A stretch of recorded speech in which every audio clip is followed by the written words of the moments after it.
The name's Brad Owen Scienzinger. I'm a PI, a poem investigator.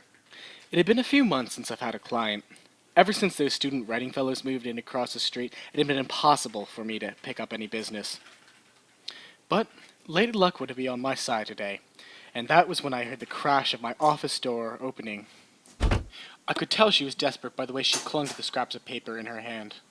She walked over to me and slammed the paper down on the desk.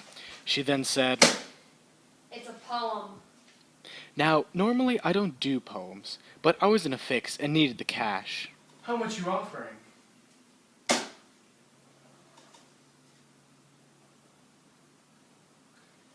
little bit under my usual price, but I'll let you slide.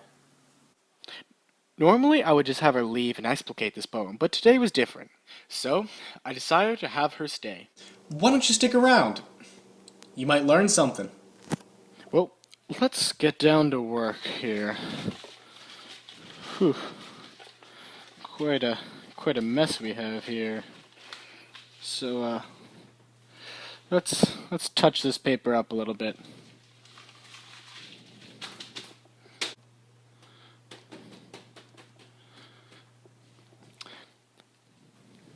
Now, when we first start to explicate this poem, we're going to want to read it, obviously.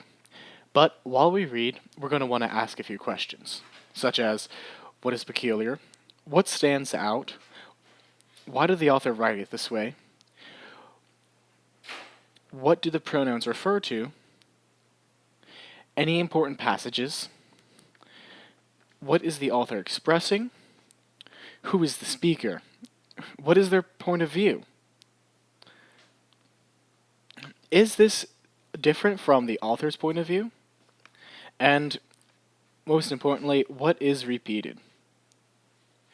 Now, the method I'm going to be using to explicate this poem is called SAP, which stands for Speaker, Audience, and then Purpose. So as I read, I'm just going to point out anything that can point to these three things. So I start with the I and the brother, which means in arms, right? And as I keep going, any strange words with crest and bowels, indications of those. With his arterial and blood, it indicates a family connection, a tie to something. With ethereal, it indicates a very heavenly kind of feeling. With my mother, it then points out that he is a son and has a mother, and the rhetorical questions bring to mind many different feelings. It evokes something from the reader. And his answer is also his death, which is very important for the passage, it appears. I don't really quite understand what antiphony is, so I do a little analysis on it. It's got anti in it, so it's not something, it's bad, of some sort of bad feeling. So continuing on. So in this final stanza, he switches from singular to plural pronouns. And then what does he mean with the sorry nation? Does he mean that he is sorry? Is the nation sorry? And you want to ask, like, why? Why is the nation sorry? So continuing on, we're going to then fill in our sap, right? So with our speaker, we're going to say that he's a brother in arms, so he's a soldier, obviously. He's also a son, and he's obviously dying and or dead. We are then going to fill in what we know about the audience. It could be to his mother, as it says down there, and then, or possibly his other brothers up there, or maybe it could just be to anyone who's willing to listen to him. Alright, now, to decide on the purpose, or to figure out what the purpose of the poem is, we're going to have to look at the entire poem as a whole, and extract any meaning or any messages from it. So, the first message I interpreted was that war is an atrocity to those involved in it. And I feel this way because in the first stanza, it has the gruesome images and the pain they feel. It also seems to be saying that the families are also hurt by this, as indicated by the second stanza. It also seems to be saying that war reflects negatively on the nations involved in it, as indicated by the third stanza when it says, "We make a sorry nation." It's also important to notice that he uses agony again in the final stanza, which is the title of the poem. When authors do this, it's very important because it's one of those things that's what is repeated, and if an author repeats something, it usually has significance to the work as a whole. And so through this, we can see that the purpose is to convey these messages to the audience. Now, the only thing is that an AP free response prompt is going to need a little bit more than what we have here. And what that means for you is that you're going to have to say something insightful about the work as a whole. And while it may seem a little daunting, it can easily be done. For example, we'll start off with the author and the name of the poem. So, in Mark R. Slaughter's poem Agony, he uses, and then we'll say something that we noticed about the poem and how he used it.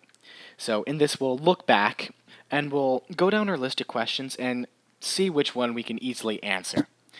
And so, we'll do what is repeated. It seems that throughout the poem, he commonly calls to his family and his brothers and has a very strong family ties through his word choice in the poem. So that'll be our first point.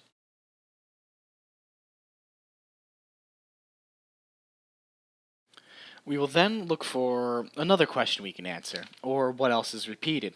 And we see that in the second stanza and the first stanza, he seems to repeat many gruesome images, so that'll be our second point in our thesis statement. For our final point, we'll go through again our list of questions and see if there's any easy ones we can answer. And any important passages does seem to be very easy to answer because the final passage has an incredible importance to the poem as a whole, and because of that, we'll make a comment about that in our thesis statement. Now, even though we do have all 3 points of our thesis statement, we are not finished. So far, we've only just said facts and observable things about the poem. So it's very important to state the purpose or say something insightful about the poem. So we'll ask ourselves, to what effect does the author use these elements of the poem? And we would answer that with, he uses these elements to show the message or meaning to the reader that war is an atrocity to those involved, their families involved as well, and also reflects negatively on the nation involved. So everybody who's involved in war is hurt by war. It creates agony for them. And with that, we're finished explicating the poem, have a strong thesis statement, and are ready to write an essay about the poem. Now, I had earned a little cash from this endeavor, but she had earned something so much greater: the know-how to explicate a poem.